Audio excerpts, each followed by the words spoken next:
Sa Mawab, Davao de Oro, mas ginawang simple ng local government unit ang pagkuha ng permit ng mga negosyante bilang suporta sa mga ito at upang manatiling mangibabaw ang pagiging business-friendly ng bayan. Sinabi ni Mawab Mayor Myril Apit na layunin ng pinasimpleng proseso ay maikayat lalo na ang mga negosyante na maglagak ng kapital, isulong ang kaunlarang pang-ekonomiya ng bayan at makapagbigay trabaho sa mga mamamayan.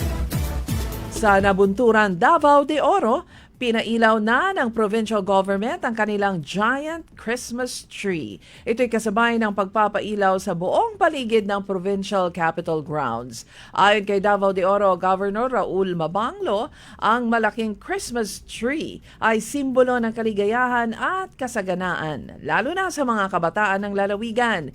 Hiniling niya sa lahat na magkaisa para sa kapakanan ng bawat mamamayan ng lalawigan.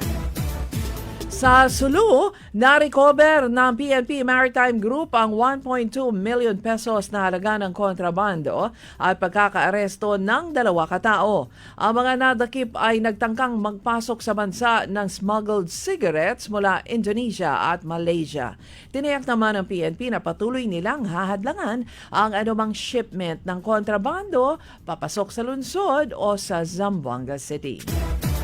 Sa Davao City, pinaalalahanan ng city government na bawal pa din ang lahat ng uri ng pyrotechnic o paputok ngayong Pasko at Bagong Taon. Sa isang social media post, hiniling ng city government sa lahat na i-report sakaling may alam silang nagbebenta ng paputok o pyrotechnics.